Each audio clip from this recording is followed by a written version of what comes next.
Okay, we're just waiting for our YouTube feed to sync up with us. It is synced up. Let me wait for to see all of our faces. There we go. Here we go. All right, Dr. G, the meeting is synced on YouTube and our Zoom meeting. The meeting is yours.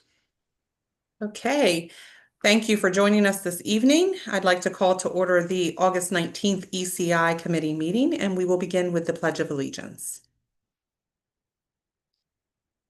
I pledge allegiance to the flag of the United States of America and to the republic for which it stands, one nation, under God, indivisible, with liberty and justice for all.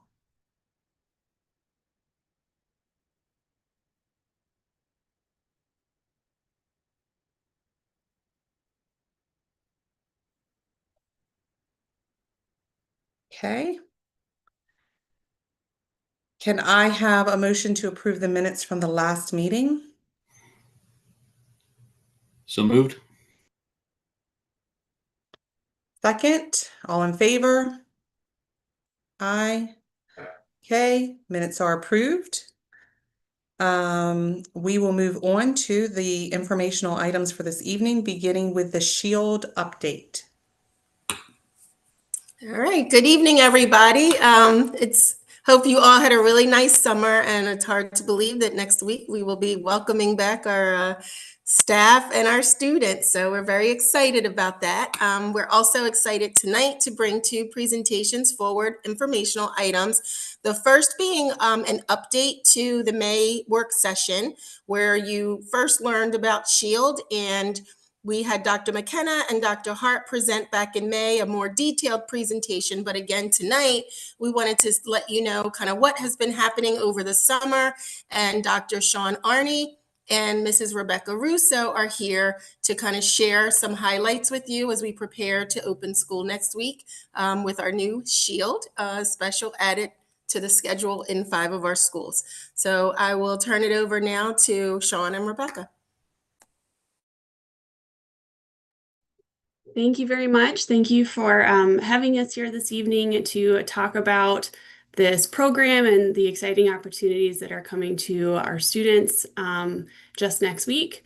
We are showing on the screen a vision statement that was collaboratively written by our SHIELD teachers. And you can see it on the screen, but I'll read it also. The SHIELD program aims to ignite curiosity, foster creativity, and build critical thinking skills through engaging hands-on experiences in science, technology, engineering, and mathematics. Through collaborative opportunities that value diverse perspectives, students will learn to plan, analyze, construct, and evaluate real-world challenges through innovative problem solving.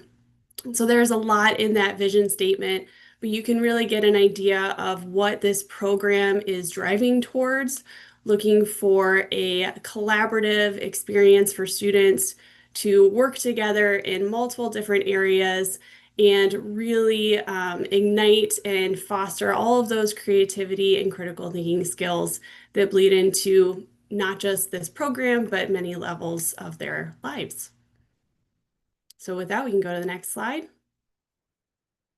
Okay, so what have we been doing over the summer? So Ms. Russo and I have worked very hard collaboratively to create a push-in model on a 5-day rotation cycle with our 5 SHIELD teachers. I thank the principals for collaborating with us to make sure that the schedules are embedded into their master schedules. We ordered a very robust cart that they will use to travel from classroom to classroom.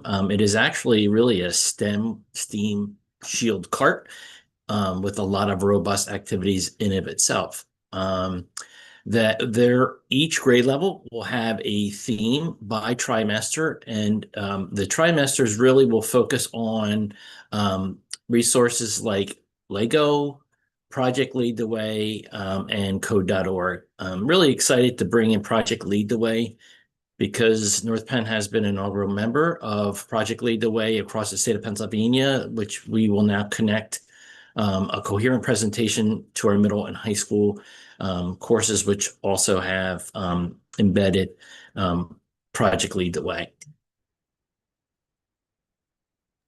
So as Dr. Arnie said, we do have themes for each grade level so that students can feel the coherence. Because this is on a 5-day rotation, they're going to be sticking in the same theme all throughout the year. So you can see each grade level's theme there. As we were building our framework and looking at the resources, we were also looking at the Pennsylvania Department of Education and building it in with the STEELS standards. And you can see in the Venn diagram there on the right, we were really focusing on the cross-cutting concepts that are part of STEELS, the science and engineering practices, but also the technology and engineering practices. And these are all from the State Department of Education, and those are interwoven throughout all of the activities that we're doing and all of the resources that we'll be using.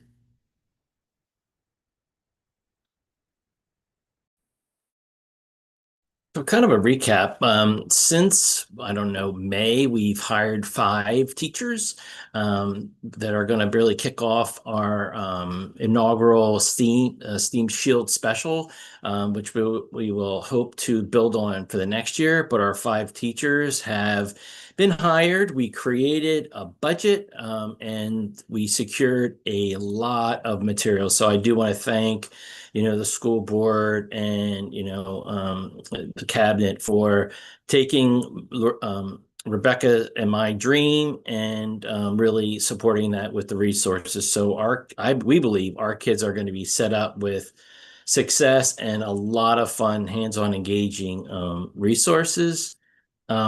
Like Rebecca said, we created for the Shield teachers a framework that is organized by trimester, that is connected to this science and technology STEEL standards, that kind of encapsulates a little bit of Project Lead the Way, a little bit of Legos and code.org. So the kids are going to be, whenever they're rotating to Shield Special, they're going to be heavily into hands-on and minds-on activities.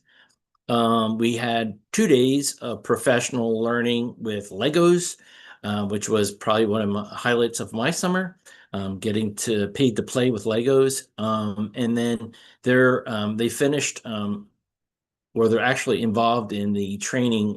It's actually 16 hours required by Project Lead the Way, and a lot of them are in that now. If I took a picture of the ESC or my office or Rebecca's office, you could see boxes. Many boxes have come in and we're going through them, and it's fun unpacking all the boxes to see all the goodies that we have to share with the teachers and the students when they're delivered. So now for our next steps, you can see in this coming school year in 25-26, we're doing Shield in the 5 buildings listed there, which is Hatfield, AM Culp, Knapp, Gwen Norr, and Gwynedd Square. Throughout the year, we're going to continue to meet with those 5 Shield teachers and work on our curriculum development and professional development, along with resource development. That goes along with some of the requirements from Project Lead the Way. We did apply for and were awarded a grant through Project Lead the Way that did help with our registration fee and our professional development fees. So we're going to continue to work through that grant process as well as apply for next school year when we bring Shield to all of the buildings. We're also going to look at the overall budget and how we can make adjustments as we look at increasing the span into all of our elementary schools, along with hiring those additional staff. So we've got a lot going on for this next school year, and then for the year 26-27, bringing Shield to all 13 buildings and continuing to refine our curriculum, professional and resource development as we go forward and continue to build this program. We did also want to include that while we've done a lot, and we're very proud of what we've accomplished since May, that we do have some additional considerations. So we are looking at just communication plan for various stakeholders, as well as how we can continue to support kindergarten through their exploration stations, grade level buddies. There are times when the Shield teachers may be able to collaborate with the kindergarten teachers, and even collaboration with our high school level. We have a very robust program going up into the secondary level, and how can we use those students in those programs in our kindergarten areas, because in this time they're not going to be having a Shield special, and looking at how they can partnership with the other specialists. Are there ways where the other specialists in kindergarten can also bring in some of those components? So those are just some things that we are going to continue to refine as we build this program and really get the ball rolling next week. And with that, that is our update on Shield. We are very excited to bring this experience to our students and hopefully get some of these boxes out of our office soon.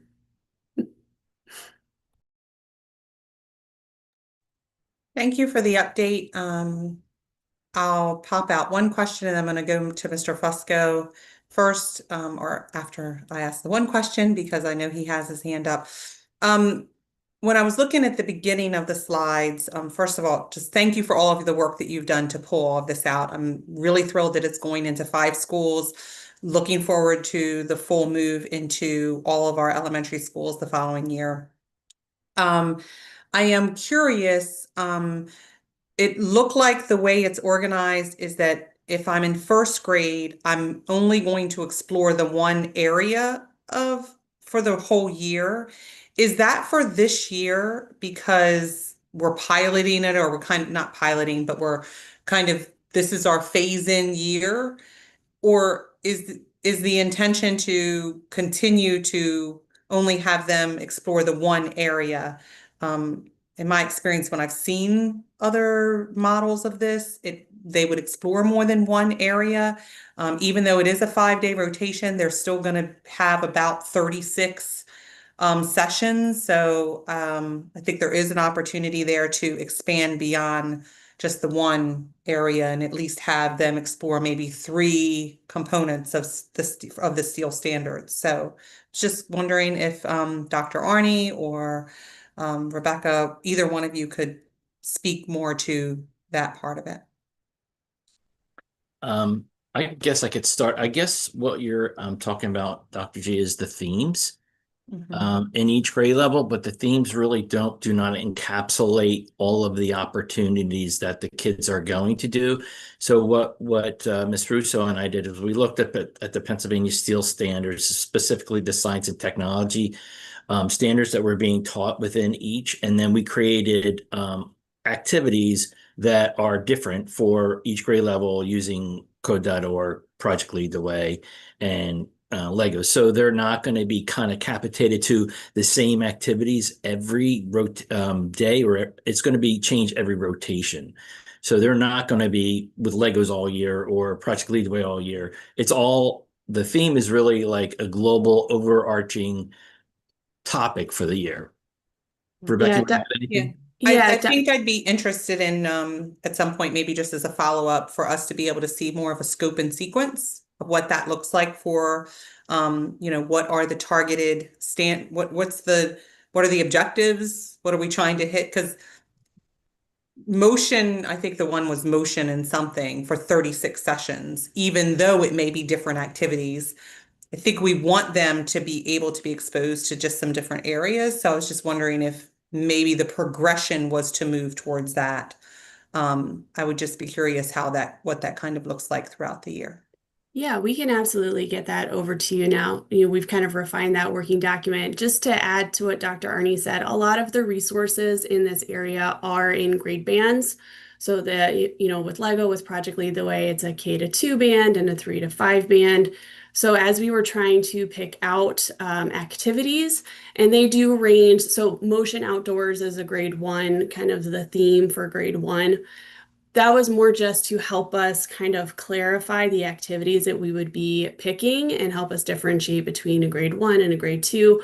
But those activities in there, they do vary between ones that focus more towards environmental literacy, ones that focus on coding, ones that focus on different science standards. So they do branch into different areas, but more for our sake and trying to bring a little clarity to what we were going to select, we put a theme to it, and it's always fun to have a theme.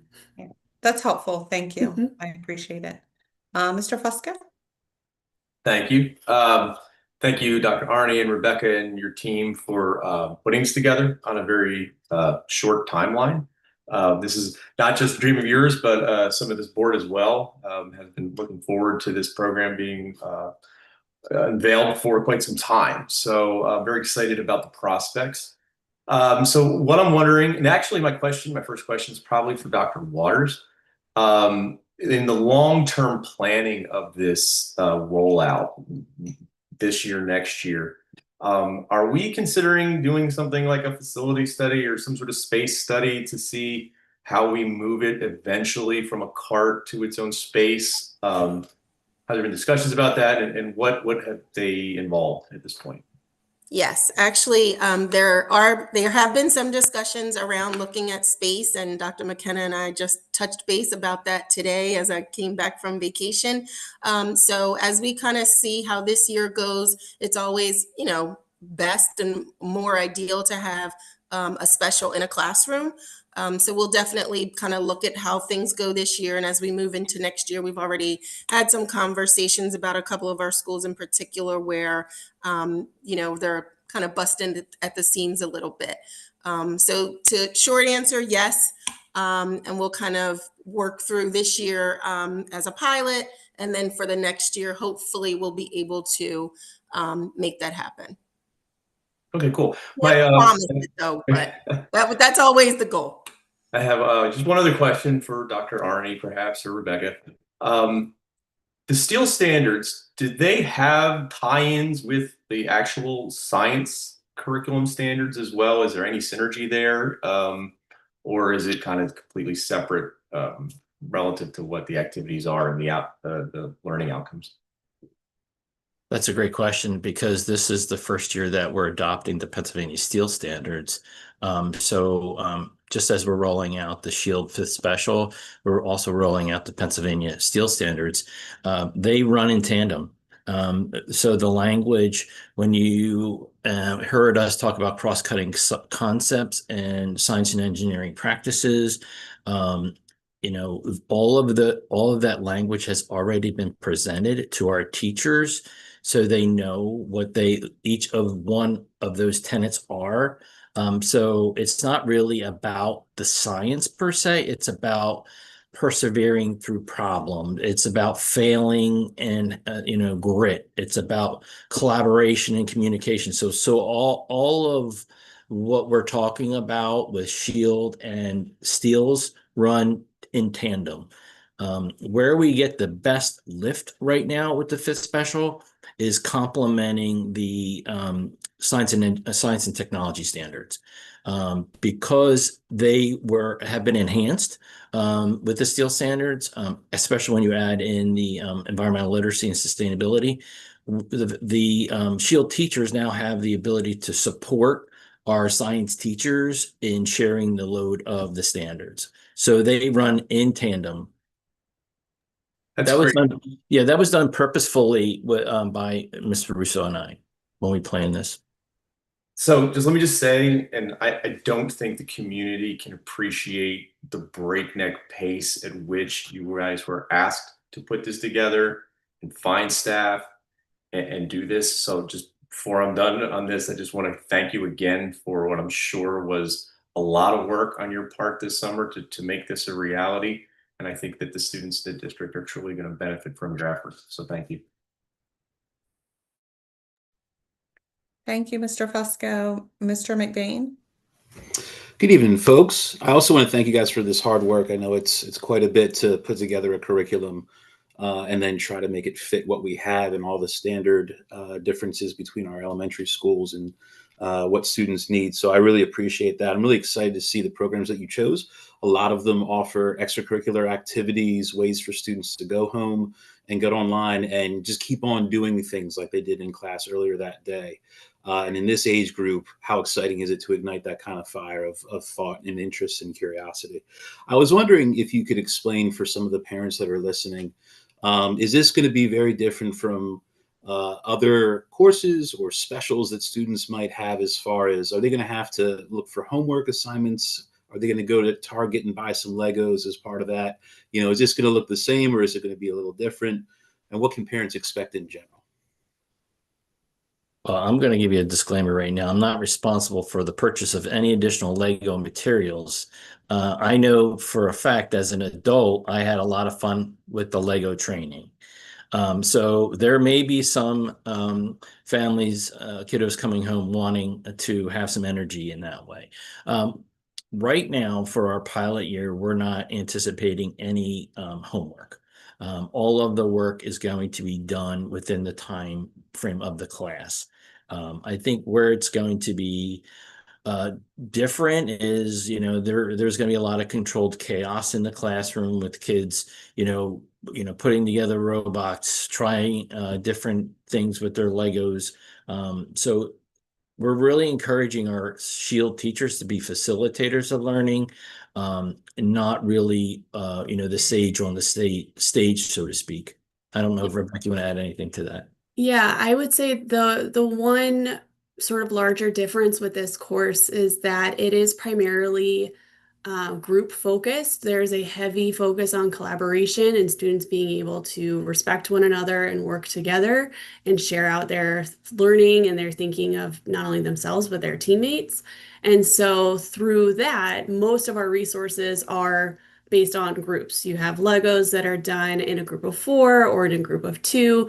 So it is heavily focused on a partnership or a group relationship. So that's where I would see there would be a little bit of a difference from the other special areas. And not really because of that groupness, you're not going to see a lot of homework because it's mainly being done in the classroom together as a team. Thanks very much. I look forward to the ripple effect this will have in years to come, with students starting more clubs and getting more involved with the types of clubs that already tackle this in the middle schools and the high school. So thank you.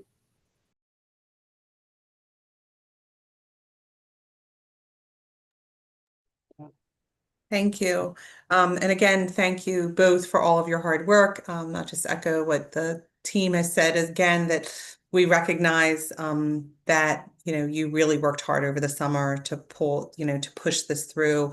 And it's just really going to be exciting to see it. I would say, Dr. Waters, as a follow-up, I'd really love it if perhaps Mr. Gilmer could maybe put together a video that could be shared at, October ECI, or that I think it would be really nice to be able to share with families what this looks like in real time, because this is so new and it's ultimately going to impact a lot of students. So just really exciting time when you're rolling out a new program. So thank you very much, Rebecca and Sean, for making some school board educator dreams come true, and a lot of students as well. Dr. G, if I may for a moment, there's a good deal of people in the attendees in our meeting today, more than usual. So I wanted to make sure that I see one hand up, that they know that we're not ignoring them, that there's a public comment period at the end of this meeting for those who don't know or are unfamiliar with our format. So please know we're not ignoring your question, but we're going to wait till the end of the meeting to address questions from the community. Thank you, Mr. Fusco.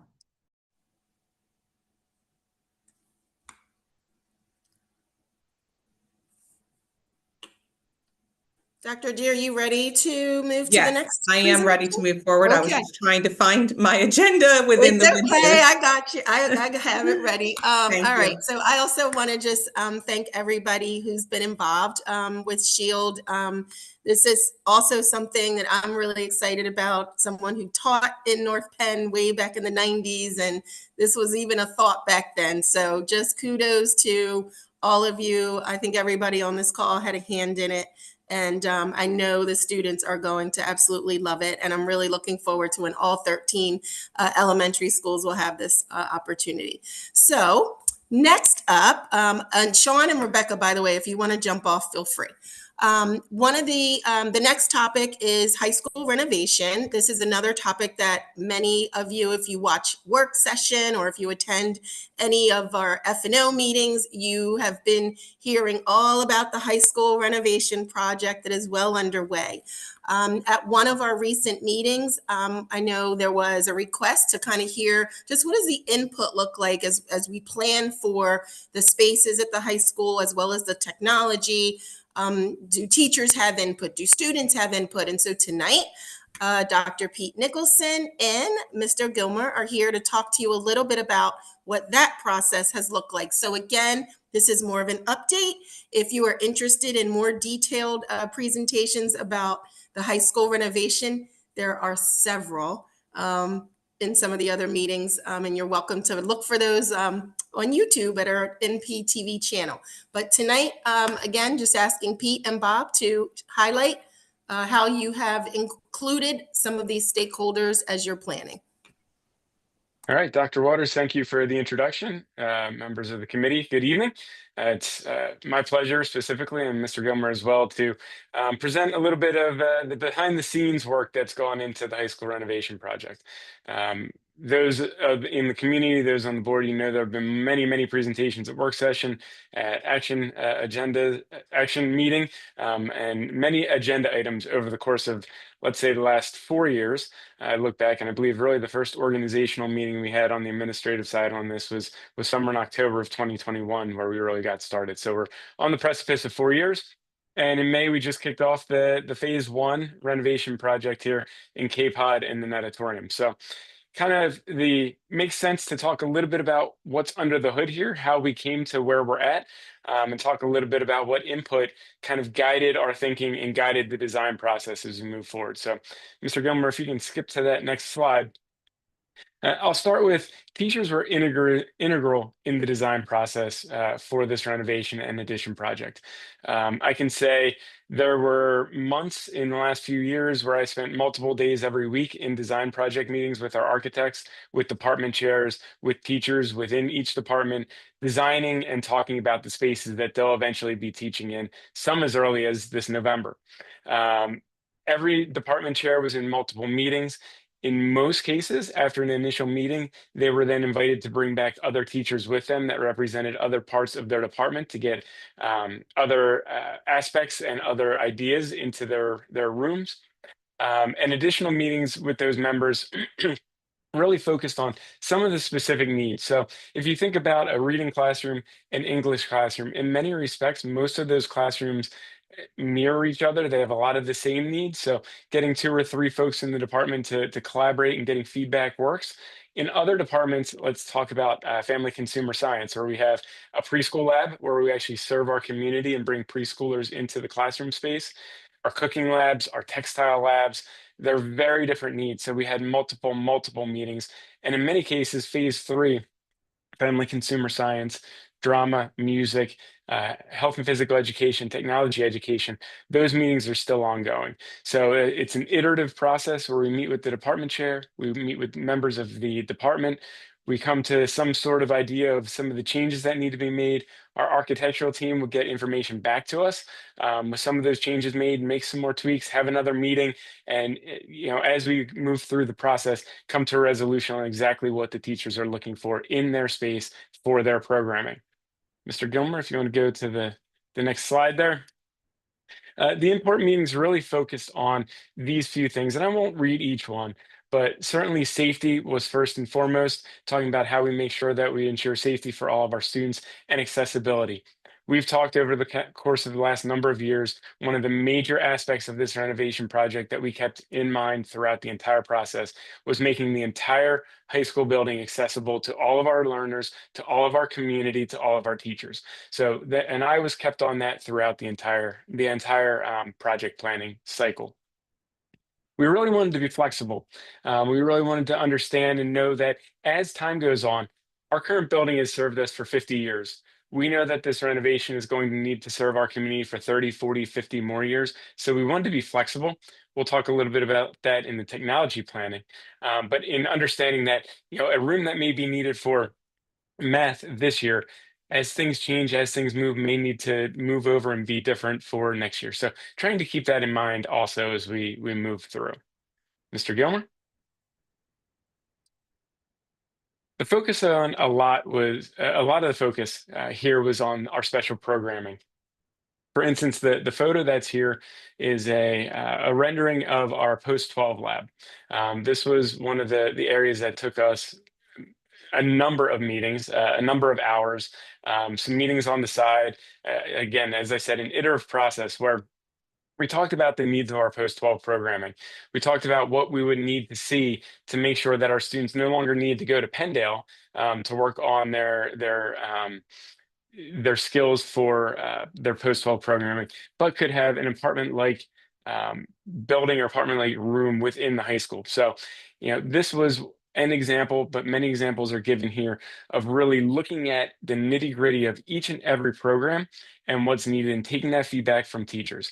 So talking to the teacher in the cooking lab, and what exactly do you need? Do you need range hoods? Do we need to have, I know one of the things we've gone back and forth on are garbage disposals and how that would work or how we could make that work.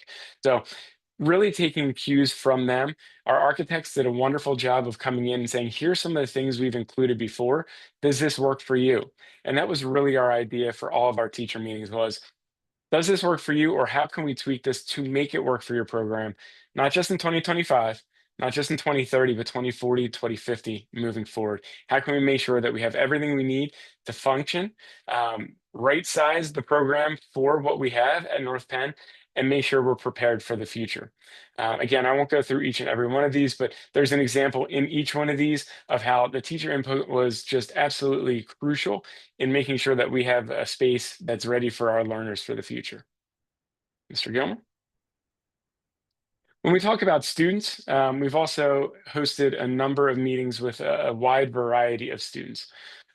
In every meeting we had, we tried to have a huge cross-section of our student body. So students that participate in music, students that participate in drama, in athletics, AP students, students that are engineering focused or FCS focused, art focused, to really get their idea. They're the students that learn in these spaces, and we wanted to learn from them what helps them be better students in the classroom.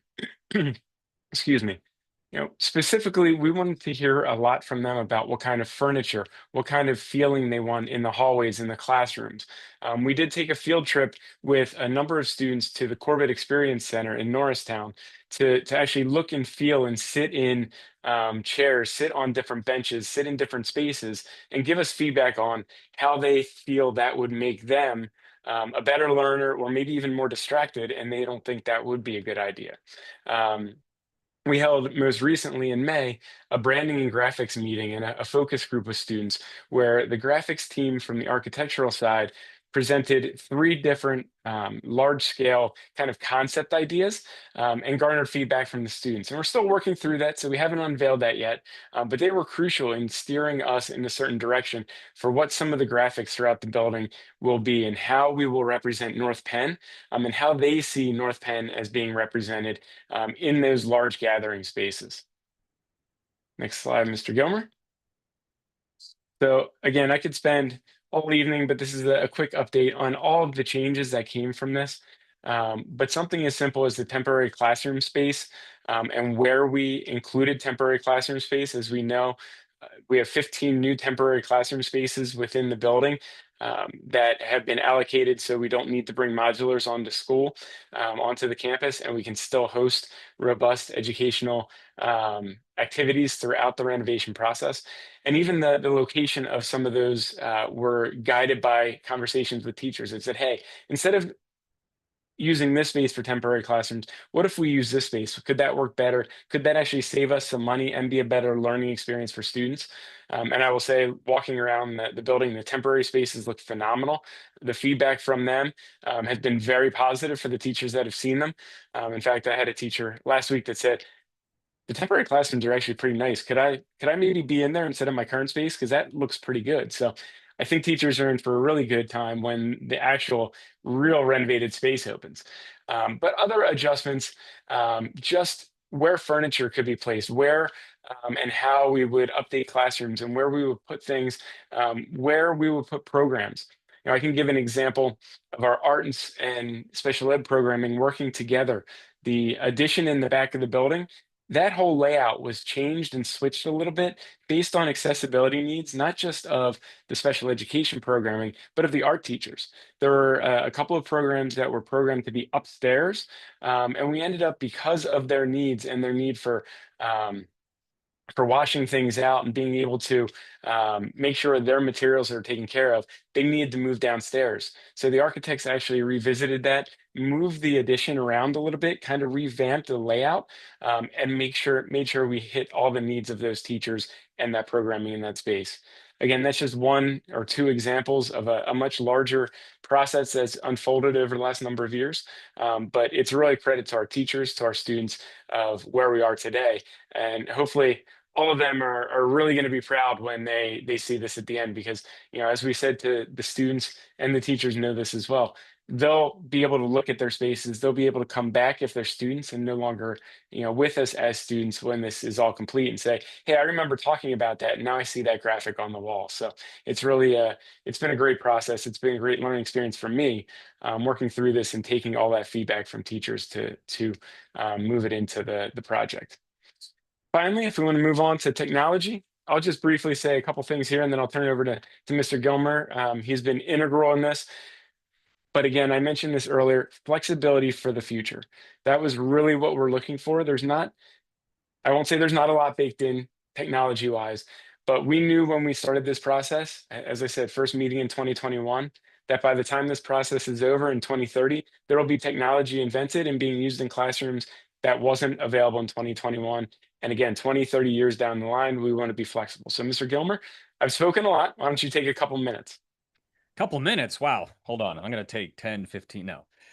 Quickly, just talking about, the flexibility. That is the same key when we looked at what we did with projectors and smart boards and Promethean boards here at the high school. And one of the things we were looking at, knowing that we were going to be renovating the high school, is all the way back in even 2019, 2020, when we started looking at the budget here at the high school, was we didn't want to invest and pay for new projectors to be installed on the walls and all kinds of cabling, because we knew we would be doing something within the next couple of years. And at the time, we thought it'd be real quick. And in about a year or two, that was coming up. And of course, we all know what happened there in between. And we got restarted here shortly after we got through COVID there.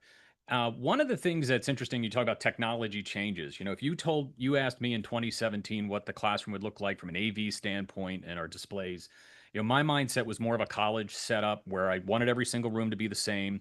So no matter what teacher walked in, they'd be able to connect immediately, project, have sound, be able to control everything from one location. Kind of like the podium look that you see in many colleges is how I saw the high school being built out when we'd come to renovate. And as we went through our hybrid learning and all the different pieces, obviously that changed, the technology has changed, and we really found the need for really having that flexibility here at the high school. Two things. We knew we didn't want to install stuff right away. And then also saying, well, we don't want to invest in pieces that we can't use when we renovate. And so we started piloting 75-inch displays, LCD, LED displays that were fully touch capable, just like any other smart board. We're familiar with the touch and drawing on a projector and being able to share those pieces out.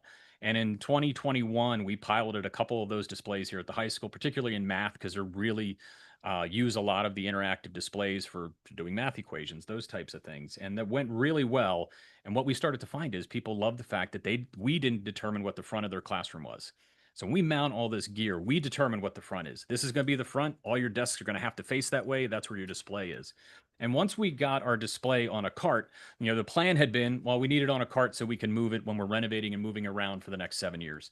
It really came back to saying that flexibility was just as important for instruction. And so it kind of happened at the same time. So we've been using 75-inch interactive displays in the classroom on carts and being able to push that anywhere we want to. And there's no infrastructure that's needed from a standpoint of connecting your laptop to it. You can connect wirelessly. You can connect directly with an HDMI cable. So that key was that wireless component. The teacher wasn't tethered to the display. And the other cool thing is it just gave us so many other options within the newer software and displays that students could share what they're doing on their screen. So it was really easy for the teacher then to just say, I'm showing you what I'm doing. Now you show me what you're doing, and back and forth. So you have your standard touch, but it's really all of the wireless capability to share whatever you're doing in the classroom. And then there's other features that are within there, that simple things like captioning. You know, we're all in the Netflix generation of students now. There's a bit where now we can turn the microphone on and you can have your text go on at the same time. Some of those things we use in certain situations, but there's so many different tools that are available to teachers to do whatever their instruction is there. And from the classroom itself, the only thing then we were looking at is, and I have to give a tremendous shout out to our technology department and Kristen Landis, is that the teachers have the technology they need in their hands with their laptops and Chromebooks, with the software that we're using, Canvas. All of that is very, very powerful. So our piece was, how do we show that in the classroom and make North Penn High School consistent and flexible? And the things that we're adding to the classroom as part of renovation moving forward is we're going to have our ViewSonic displays. We're pushing and rolling them around, and it's awesome to see also, Pete, as we look at those temporary classrooms, not any of those, you know, you look at the senior CAF and the Audion, the auditorium, everybody set it up a little bit differently because they can, because we didn't determine where they had to teach and what direction they had to teach in.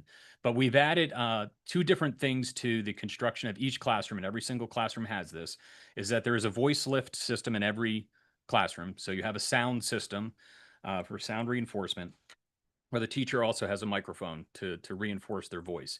And along with that, the reason that's important, along with it, we also have assisted listening in every single classroom for all of our students or any of our staff that are also hard of hearing. So we're real proud of, you know, our consistency with making sure all of our public sound systems have assisted listening and devices for that. But now all of North Penn High School, every single classroom, every single space will have systems for our hard of hearing students and staff and community members that come into those rooms without the need of dragging a cart along with, or the speaker that's got to follow the kid to the classroom, and then different gear per room wherever they go. So between all those pieces, our infrastructure piece is really dealing with sound. The connectivity piece is dealing with ViewSonic and our wireless connectivity, and then our flexibility to push that cart around wherever you want in your classroom as part of your day. And that's been a big thing. And all through that, the last couple of years here, our teachers here have been getting training on that. We've had over 20 different training sessions from the vendor, from ViewSonic directly, as part of our purchases when we've purchased these displays, that they've come in and done training over the summer, during the course of the school year, during our big in-service days. So we've had the opportunity for lots of in-service and training for our teachers as well. And it's just one of these things that, you know, it's relatively easy to get into for our teachers here on the board. That you maybe the first time you used a smart board or a Promethean board or some kind of interactive, there's just a lot of cables and connecting and USB, and is that connected right? And it's not rocket science, right? But it's a lot of stuff to connect. And I think the direction that we've gone here with the high school, it's really given our teachers flexibility and an ease of connection where it's just natural to come in, wireless connect, and begin teaching. So that's what I have on the stuff that we're talking about here. And of course, I've been working with Dr. Nicholson and the groups and the specialty spaces, the music rooms, the sound systems, and how to be able to teach and do these specialty courses, the cooking classes we've talked about. You know, how, you know, if you've seen most of our cooking classes, it's a mirror for kids to look through a mirror to see what's happening on the cooktop as they're showcasing cooking and those kinds of things, that we're using some technology to make that happen as well. But generally, I'm really proud that every single classroom here at North Penn High School is going to be consistent. The teacher's going to walk in and going to have the same resources in every single room. And our students should have access and accessibility in all those pieces wherever they go in this building. All right. Thank you, Mr. Gilmer. Thank you so much. Oh, I'm sorry. Dr. Nicholson, is there more after this? Oh, No, nope, not at all. I was or just is it thanking time for Mr. Gilmer and questions? saying he can go to the question slide and we can Okay. field any questions you may have. Great. You would be surprised if we said there are no questions at this time. Thank you again. I really appreciate the intentionality of making sure that we're including teacher student voices in how we approach what learning should look like as we move forward. And so I appreciate that. The carts, having the large projection screens on carts, I think is really important. I know I have that in every classroom in my own building, so I get to see how that can work, and it's really very impactful to be able for teachers to be able to shift to, I'm going to roll this card over here and I'm going to work with this group over here, or a small group, or I'm going to use this part of my classroom today. So I'm really glad that we're doing that, and also appreciative that we're being really intentional and inclusive by ensuring that we have the lift voice technology in every classroom as well. So I'm appreciative of those two things. I had one quick question. Mrs. McMurtry has spoken about this before, wanting to know more about internship opportunities. And I'm wondering how our CHIP program is connected to this type of work, because this is a really, this is something that we should leverage, right? What are the opportunities for students to be able to engage in this work from an internship kind of perspective? Because this is the kind of work that they can do. They can't build the school, but they could be part of the design process. So I was wondering if you could speak to that, and then we will go to Mr. Fusco's question. Yeah, absolutely. I think that's a great question. It's definitely an area that now that the project is underway, I've been in close communication with Mr. Fry, talking about how we can get students incorporated. I've actually been going back and forth just today with a rising senior that's looking to do an internship, and then with Schrader Group Architects on how they can help support that. So actually, as you were asking the question, the senior emailed me back with some questions I had. So helping facilitate that, I think, is a very important part of this. When we talk about STEM, we talk about engineering, we talk about steel standards. This is all of that in action, right? Live and in living color at the high school. So, we've talked about down the line, and I want to preface this with down the line because we don't want to overload anybody, but looking at ways in which potentially the SHIELD program can interact as well with some of the folks that are doing some of the work and some of the engineering practices there to see it in action at the high school. So that's an evolving process here. I know we have lots of students that are involved or would like to become involved with engineering, with electrical, with mechanical, with structural engineering. So it is something that Mr. Fry and I have talked about quite a lot, and we are actively working to get students involved. Thank you. I think I would just ask, just for once you guys have kind of fleshed out some of that, I think we'd all be interested in hearing more about what that can look like for our students. Absolutely. Mr. Fusco? Thank you. Thank you for the time, the presentation, the investment in the teachers and the students' input that is invaluable. I'm going to nerd out for a minute here with Mr. Gilmer, because I am a hearing support specialist by profession. I had actually been prepared to ask some questions about that, and I see that you are way ahead of my thinking. So, first of all, I completely agree that the idea of the teacher room arrangement with the board is so necessary. As a hearing support teacher, oftentimes they'll, my things say, put the student in the front of the room, and the student's in the front of the room, and the teacher teaches in the back of the room. So, logistically, we do have to think about these things. So kudos for that.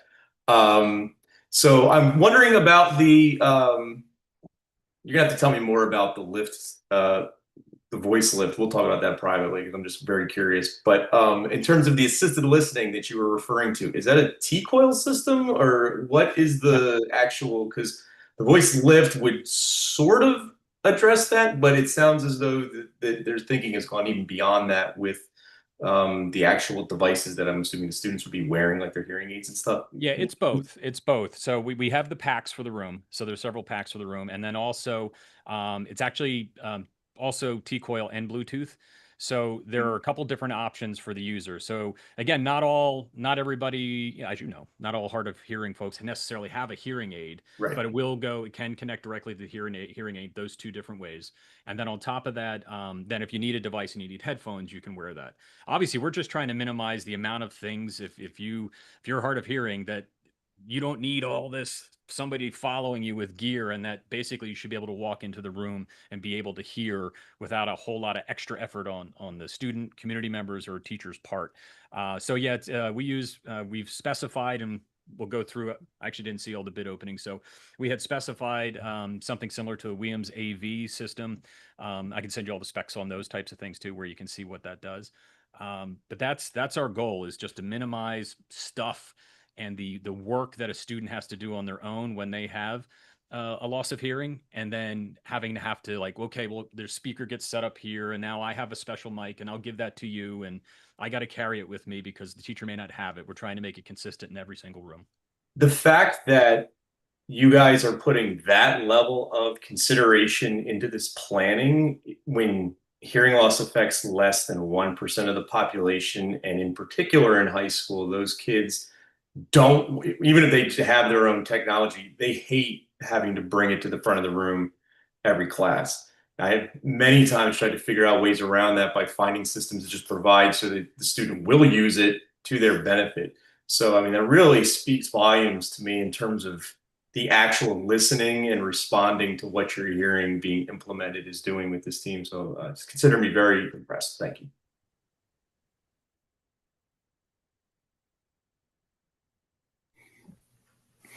Yeah, Mr. Fusco noted that he was going to nerd out for a second. Here's another teacher who's feeling a little targeted. I feel like I'm with my people here, you know, talking about education and giving teachers opportunities. So, yeah, I love the flexibility built into these classrooms. We were touring part of the high school now where some lockers have been removed and there's benches and tables slated for the edges of the hallways. Boy, what I wouldn't give for that where I teach in an unnamed district locally. There are so many different ways in which education has changed recently. You know, we don't have to go through the last 7-8 years of history in comparison. We know how it's changing, and I'm just very glad that my daughter's in a district that is so hands-on, right? So aware of how these things go in classrooms. The only thing I would ask, and this is something I was reminded by one of our North Penn educators this morning at the North Penn Education Foundation Build-A-Bag work. Shout out North Penn Ed Foundation. Good work all the time. One of our educators helping to pack up the backpacks just reminded me, you know, through all these changes, keep on listening to the teachers and what they need. And I know you guys will be doing that. So just a pat on the back from this jealous teacher, and you know, wishes that we continue to look ahead and keep on having those meetings with teachers as what the building and the logistics look like emerges. Thanks. And just another note, you know, as you say that, is something I'd wanted to say, but one of the things I've found over the years too is, and I've been doing this for a few now, is that the fact that, you know, when we first got here, we had like a couple TVs that would get rolled to a classroom. Or if you remember, some of us are old enough that you had the projector rolled to the classroom, right? And you got a projector day, and then, you know, we kind of went from projector to TV. And then it came to like LCD projectors, and they were really expensive, and it wasn't something you could put in a classroom. And then those got so inexpensive that was the preferred way to do it: install a projector in the room, and now you had a permanent display. And now we're back to TVs again, right?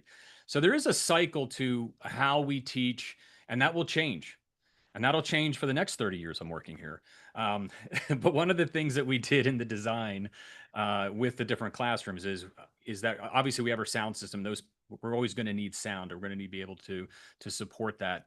But we have the infrastructure in place that as things change, you know, 10 years from now, there could be another cycle of other things that I don't even know has been invented yet. But trying to keep the classroom not built in a way, even simple things like the whiteboard.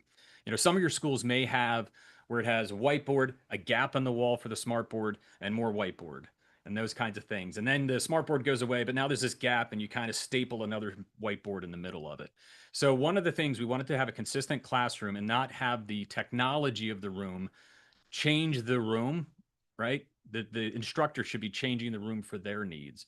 So we have the infrastructure in place that, from a power standpoint, like, it wouldn't be a whole new thing that if all of a sudden we have a new wall mounted something that is way better or way more effective or whatever it would be, that we couldn't make that adjustment and just do that when that time comes to update this technology in 10 years.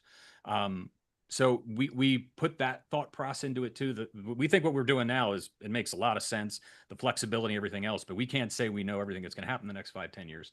But we know it's good for now. But we have rooms that are not going to be all carved up because tech carved it up. And we see a lot of rooms are just carved up with holes Yeah. and pieces because of tech. So that's one of the things we thought about too, is how do we plan for the things we don't know we're doing yet? And I think we put the right infrastructure in place to make that happen. Be ready for holograms in like Right? 2040. Mr. Get Gilmore. projectors in all four corners and we'll just have it. Yeah, who knows what it's going to be, but we're ready. I can tell you, I believe we're ready for that. Thank you, everyone. Are there any additional questions? Okay, really appreciate it. We will, of course, continue to ask for updates just because this is really exciting and we want to continue to just hear, how everything is kind of progressing in terms of technology and just the programming and what that's going to look like as we begin to move forward with each phase of the high school. So thank you both for that update. We really appreciate it. Thank you. Okay, Dr. Waters. Yes. I have lost my window with the agenda, so what is Well, the agenda next? the next item would be the student update, and our students are still enjoying their last week of summer vacation. So we will look for them in October. I think you can move to the audience of citizens if anyone has any questions or comments. Okay, let me, As you're pulling it up, Dr. G, I just want to remind, we have I see a couple new names here tonight in the audience, so I just want to remind them how to do public comment. If you would like to make a public comment, you would raise your hand on the interface. It's at the bottom of your screen. It says raise hand. You would click that, and then your hand would go up, and I would know that you would like to make a comment. hey. Tonight's meeting is our regularly scheduled committee meeting. As we all know, in order to meet the requirements of Pennsylvania Sunshine Law, it is necessary to record the names of all citizens who speak to the committee during the meeting. To ensure compliance with this requirement, it is essential that those planning to address the committee state their name and municipality. Members of the audience are asked to limit their questions and comments to no more than 3 minutes. This limit will permit time for all those who wish to speak to the committee. Whenever members of the audience exceed this time limit, the committee chair may ask the individual to yield to the next speaker. Okay. All right, this would be the time if you would like. Yeah, if you'd like to make a comment, go ahead and hit that raise hand at the bottom of your interface for us. And we have one hand up so far. So up first will be Jason Lanier. Jason, there we go. Enabled your microphone. So when you're ready to begin, please state your name and municipality for the record and begin your comments, please. Jason Lanier, Lansdale. Of the two topics, I kind of leave the high school thing as it is. There's a lot of information there, and it seems like there's a lot of thought going into trying to make the classrooms as flexible and as user-friendly, if I could use that term, for the teachers and the students. And makes a lot of sense. Do what is going to best benefit the students, and leave it there until something else pops up that I'm not quite sure of, or I have an issue with. I'll save comment on the high school program or the high school project. Regarding the steel standards and this new traveling science cart thing. I went and I read the steel standards, and for the most part, it makes sense a lot of ways. It seems like there's a benefit to trying to I guess make science more consumable for kids.